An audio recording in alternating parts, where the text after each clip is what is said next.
मंच पर उपस्थित समाजवादी पार्टी के प्रमुख राष्ट्रीय महासचिव आदरणीय रामगोपाल यादव जी, यहाँ से विधायक आदरणीय शिवपाल सिंह यादव जी, समाजवादी पार्टी के बहुत ही वरिष्ठ नेता, पूर्व में रहे नेता प्रतिपक्ष आदरणीय राम गोविंद चौधरी जी, पूर्व सांसद तेज प्रताप जी, आदित्य, संचालन कर रहे राम नरेश यादव जी, दूसरे मंच पर बैठे हुए कुमदेश यादव जी और बहुत ही समाजवादी पार्टी के सभी सम्मानित नेतागण, विधानसभा जसवंत नगर ब्लॉक सैफई के सभी हमारे आदरणीय बुजुर्ग, सेक्टर प्रभारी, बूथ प्रभारी, प्रधान, पूर्व प्रधान, बीडीसी और सभी जिम्मेदार कार्यकर्ता साथी,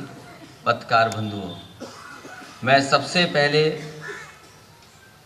समाजवादी पार्टी के विधायक आदरणीय शिवपाल सिंह यादव जी का बहुत बहुत धन्यवाद और आभार प्रकट करना चाहता हूँ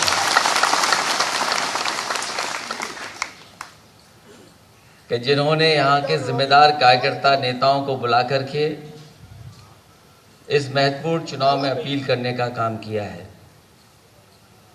लोकसभा मैनपुरी की सबसे बड़ी जीत दिलाने वाली विधानसभा जसवंत नगर और जसवंत नगर को सबसे ज़्यादा जीत दिलाने वाला ब्लॉक सैफई, उसके कार्यकर्ताओं का मैं बहुत बहुत धन्यवाद और आभार प्रकट करना चाहता हूँ।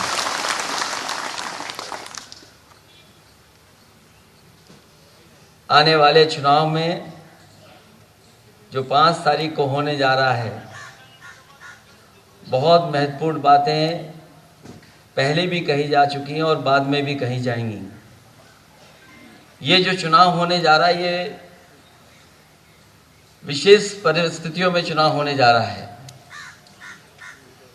हम में आपको किसी को नहीं पता था कि हमारे और आपके ऊपर ऐसा चुनाव आ जाएगा और नेताजी हमारे बीच में नहीं रहेंगे। ये ऐसा पहला चुनाव है जब नेताजी हमारे बीच में नहीं हैं। और जहाँ तक सवाल नेताजी का है, यहाँ जितने लोग बैठे हैं कहीं न कहीं नेताजी से सीधे सीधे जुड़े रहे हैं और नेताजी ने कभी भी जसवंत नगर के लोगों को अपने दूर का नहीं समझा, अपने परिवार का सदस्य ही समझ करके उन्होंने जिंदगी भर यहाँ के लोगों के बीच में काम किया। मैंने कई मौकों पर कहा कि नेताजी ने मैनपुरी को बनाया और मैनपुरी की जनता ने नेताजी बनाया। और सच्चाई यह है कि जीवन भर के संघर्ष ने और आप लोगों के सहयोग ने नेताजी को देश में नेताजी बनाने का काम अगर किसी ने किया तो जसवंत नगर विधानसभा के लोगों ने। उनके काम करने का तरीका यहाँ कोई ऐसा नहीं जो न जानता रहा हो। नेताजी के साथ रहने वाले यहाँ के बहुत सारे लोग हैं और समय समय पर इनके परिवार के लोग भी जेल गए हैं। कभी कभी जिन्हें मैं पहचान नहीं पाता हूँ, अपनी जेब से कभी पुराने सर्टिफिकेट निकाल करके दिखाते हैं कि देखो किस ज़माने में हम नेताजी के साथ जेल में गए हैं। इसलिए जब चुनाव होने जा रहा है और वो हमारे बीच नहीं है, इस चुनाव को पूरा देश देख रहा है। पूरे देश की निगाह इस चुनाव में है कि आखिरकार इस चुनाव में फैसला जनता क्या लेगी। और आज मैं ये कह सकता हूं कि पूरा देश देखेगा कि ऐतिहासिक जीत से इस बार समाजवादी पार्टी यहां से जीतने जा रही है। कई बार लोग कहते हैं कि बहुत दूरियां हैं। मैं आप सबको बता दूं, चाचा और भतीजे में दूरियां नहीं थी, राजनीति में दूरियां थी। चाचा भतीजे में मैंने कभी दूरी नहीं मानी और मुझे खुशी इस बात की है कि राजनीति की भी दूरियां आज खत्म हो गई। इसके लिए मैं बहुत बहुत धन्यवाद देता हूं। अब घबराहट तो बीजेपी को हो रही होगी, और इसलिए भी घबराहट हो रही होगी कि वो जानते हैं कि जसवंत नगर ने अगर मन बना लिया और करहल साथ चल दिया, मैनपुरी ठीक हो गई, किसनी के लोग मन बनाए बैठे हैं और भूगांव भी जीतने जा रहे हैं, तो सोचो परिणाम क्या होगा इस बार। बहुत सी सरकारें यहां के लोगों ने देखी हैं, लेकिन ये पहली सरकार देखी होगी जो हर वादे को भूल गई हो, और इतनी परेशानी, तकलीफ, साजिश और षड्यंत्र कोई पार्टी नहीं करती जितनी भारतीय जनता पार्टी करती है।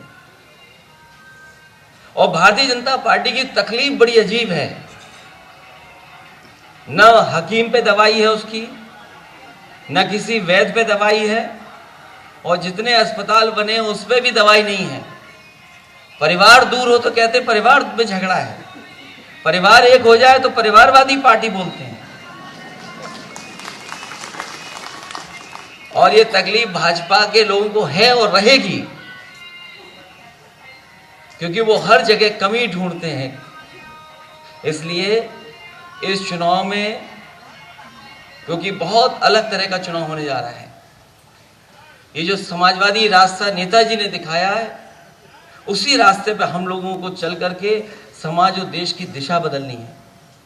ये तमाम समस्याएं जो दिखाई दे रही हैं, इनका अगर कोई रास्ता है तो वही रास्ता है जो नेताजी ने रास्ता दिखाया, जो नेताजी का रास्ता था, राजनीतिक रास्ता, जो नेताजी ने सामाजिक रास्ता दिखाया, और जिस लड़ाई को लड़ने का काम किया, उसी रास्ते से खुशहाली आ सकती है।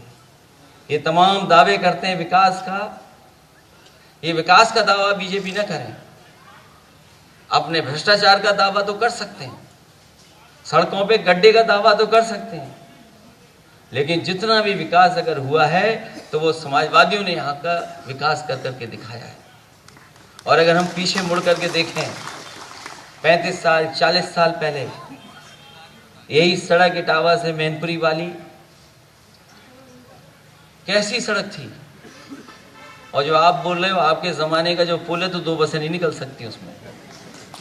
वो जो लोहे का पुल कभी कभी दिखाई देता है छुपारा वाला, वो आज भी किस ज़माने का बना है, और आज कैसी सड़क हो गई उस पुल से, अगर चाहे तो 2 लोग नहीं निकल सकती गाड़ियां, 2 नहीं निकाल सकते गाड़ियां। तो सोचो कैसा ज़माना देखा और कैसा नेताजी ज़माना बना दिया। कहाँ सड़कें थीं, अगर हेलीकॉप्टर उतरता था तो हम और आप एक दूसरे को पहचान नहीं सकते थे, न जाने कितना रे हमारे और आपके चेहरे पे लग जाता था। यहाँ जितने पुराने लोग बैठे हैं, उन्होंने बढ़ते हुए, बदलते हुए और चीज़ों को संभलते हुए देखा होगा। इसलिए मुझे पूरा भरोसा है कि हमारे बुजुर्ग, इन्हें पता है कि कहाँ से हमारी लड़ाई शुरू हुई थी। आने वाली पीढ़ी को शायद उन चीज़ों की जानकारी हो न हो, लेकिन पुराने लोगों ने जो संघर्ष किया वो हमें याद रखना पड़ेगा। और नई दिशा में जो आने वाले समय में हमें नेताजी ने जो दिया है समाजवाद, जो आज तक हमें लेकर के यहाँ तक आए, नई पीढ़ी की जिम्मेदारी बनती है कि अगले 50 साल वो आंदोलन को और वो उस विचारधारा को कैसे लेकर के जाएं। तमाम समस्याएं हैं। ये जो अस्पताल है, यही नेताजी की देन है। कहाँ छोटा अस्पताल बन रहा था, आज मेडिकल कॉलेज है। कहाँ थोड़ा बहुत छोटी जगह बन गई थी अस्पताल के लिए, और आज इतना बड़ा अस्पताल है कि जो लोग कभी ग्वालियर और आगरा जाते थे इलाज कराने के लिए, वो आज सैफई में इलाज उनका हो रहा है, वो नेताजी की वजह से। और मैंने कई मौकों पर कहा, और वो सड़क का मैं इसलिए याद दिलाता हूँ, अभी जब देश में सूची बन रही थी कि देश के सबसे अच्छे एक्सप्रेसवे कौन से हैं, तो देश का सबसे अच्छा एक्सप्रेसवे कोई निकला है तो वो आपका आगरा लखनऊ एक्सप्रेसवे है। और ये कम समय पर इसलिए बन गया, अगर नेताजी जिद नहीं करते, नेताजी नहीं कहते उस दिन, तो शायद हम लोग 22 महीने या 23 महीने में नहीं बना पाते। जिस समय शिलान्यास के लिए बुलाया था नेताजी को, नेताजी ने कहा कि मैं शिलान्यास तभी करता हूं जब मुझे उद्घाटन की तारीख पता होती है। मैंने कहा नेताजी ये सड़क एक्सप्रेसवे बन रही है। मुझे उन्होंने बोला कि कभी तुमने देखी है सैफई से पता रोड मैंने कितनी जल्दी बनवा दी। मैंने मजाक में कह दिया कि वो पगडंडी है, वो ये एक्सप्रेसवे है। तो नेता ने कहा देख करके आओ तब पता लगेगा सड़क मजबूत कैसे बनती है। और मुझे याद है जब तारीख तय हो गई, सभी कंपनियों ने तय कर लिया कि हम कम समय में बना देंगे, और जब नेताजी से कह दिया कि हाँ इतने दिन में बन करके तैयार हो जाएगी, तब नेताजी ने उस सड़क का शिलान्यास किया। जिस दिन शिलान्यास किया उस दिन भी नेताजी का जन्मदिन था, और जिस दिन उद्घाटन हुआ उस दिन भी नेताजी का जन्मदिन था। और 23 महीने के अंदर आगरा लखनऊ एक्सप्रेस सड़क बना करके खड़ी कर दी। और जब उद्घाटन हुआ था तो वो नेताजी के लाए हुए, नेताजी के सबसे बेहतरीन खरीदे हुए उसी समय के सुखोई विमान को भी सड़क पर उतार करके हम लोगों ने उद्घाटन करने का काम किया। इसलिए ये जितना विकास दिखाई दे रहा है वो सब नेताजी का है, और हमारा आपका कोई अस्तित्व नहीं रहता अगर नेताजी हम लोगों को आगे न बढ़ाते। इसलिए नेताजी के न रहने पर ये चुनाव होने जा रहा है। और लोग तो कहते हैं कि जो अच्छे लोग होते हैं वो कभी मरते नहीं, हमारे आपके बीच में ही रहते हैं, और आत्मा कभी खत्म नहीं होती। और कहीं ना कहीं नेताजी ये देख भी रहे होंगे कि हम लोग आने वाले समय में क्या फैसला लेने जा रहे हैं, और ये शुरुआत है कि हम सब लोग एक हो गए। आने वाले समय में परिणाम बताएगा कि ये परिणाम कितना बड़ा होने जा रहा है। और सैफई के लोग अगर मना लें, सैफई के हमारे ये सभी कार्यकर्ता नेता जो बैठे हैं, अगर ये गांव-गांव जाकर के मना लेंगे तो शायद ही कोई खिलाफ वोट डालने जाएगा, क्योंकि सड़क पे सब चलते हैं, अस्पताल में सब आते हैं, एम्बुलेंस सबके लिए है, जो काम हुए हैं वो सबके लिए हुए हैं, किसी एक के लिए नहीं हुए हैं। ये तो बीजेपी का प्रचार है और हमसे विरोध करने वाले लोगों का प्रचार है कि हम एक ही परिवार की पार्टी, एक ही जाति की पार्टी है, एक ही धर्म के लोगों को सहारा देते हैं। ये केवल हम लोगों के खिलाफ झूठा प्रचार है। नेताजी ने हमेशा भाईचारे की राजनीति की, नेताजी ने हम लोग को सौहार्द की राजनीति सिखाई है, और कैसे लोगों का सम्मान करना है उस रास्ते को दिखाया है। इसलिए हमारी आपकी जिम्मेदारी बनती है कि जब नेताजी नहीं है तो ऐतिहासिक जीत दिलाने का काम हम लोग समाजवादी पार्टी की करें। इन्हीं शब्दों के साथ मैं बहुत बहुत धन्यवाद देता हूं। और यही मैदान है जहां पर हम लोग क्रिकेट खेले हैं, यही मैदान है जहां आप लोग बैठे हैं, यही हमने क्रिकेट खेली है बचपन में। जब राजनीति में आ गया तब भी क्रिकेट खेली है। और ये जितने पेड़ हैं, शायद चाचा जानते होंगे, ये सब पेड़ हमारे लगाए हुए हैं। ये जितने पेड़ आपको दिखाई दे रहे हैं, क्योंकि इतने रे का इलाका था ये कि जब भी पेड़ लगाते थे पेड़ मर जाता था। फिर हम ढूंढ ढूंढ के लाए कि कौन सा पेड़ है जो रेत में चल सकता है, इसको ठीक कर करके सब पेड़ हम लोगों ने लगाए हैं। और आज भी मुझे दिखाई दे रहे हैं, सब हरे भरे पेड़ दिखाई दे रहे हैं, बड़े हो गए हैं। और बालन खीरा तो ज़्यादा दिखाई दे रहा है, वो इसलिए भी ठीक है कि किसी बुजुर्ग को अगर पेट की तकलीफ हो तो उसको पीस के खा लें, चूर्ण बना लें तो स्वास्थ्य ठीक हो जाएगा। इसलिए मैं आपको बहुत बहुत धन्यवाद देता हूँ, बहुत बधाई देता हूँ। और 21 तारीख को, क्योंकि नेताजी का 22 तारीख का हर साल हम लोग जन्मदिन मनाते थे, क्योंकि नेताजी नहीं है हमारे बीच में, इसलिए 22 को यहीं पर हम लोग कार्यक्रम करेंगे। मुझे उम्मीद है कि आप सब लोग उस कार्यक्रम में शामिल रहेंगे, क्योंकि जिले स्तर पे कार्यक्रम हो रहा है और सैफई और आसपास के लोगों के लिए हम लोग कार्यक्रम यहीं करेंगे। नेताजी की याद में 22 तारीख को 11 बजे कार्यक्रम इसी पंडाल में अनुमति लेकर के हम लोग करेंगे। बहुत बहुत धन्यवाद, बहुत बहुत आभार प्रकट करता हूँ, इस उम्मीद, इस भरोसे के साथ कि सैफई ब्लॉक सबसे ऐतिहासिक जीत दिलाएगा।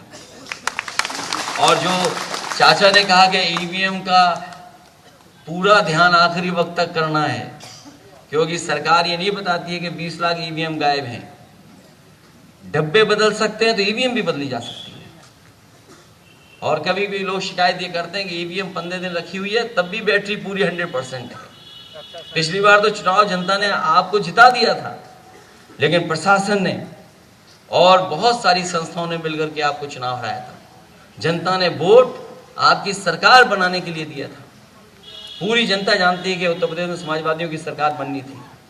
बैलेट में हम ही लोग जीते थे, 300 से ज़्यादा सीटें जीते थे। इसलिए आखिरी वक्त और फॉर्म 17 का जब मशीन सील हो जाए तो उसकी फ़ोटो लेकर के अपने पास ज़रूर रख लें, क्योंकि उसमें ईवीएम का नंबर भी है, वोट कितने पढ़ करके कितने सील हुए वो भी है।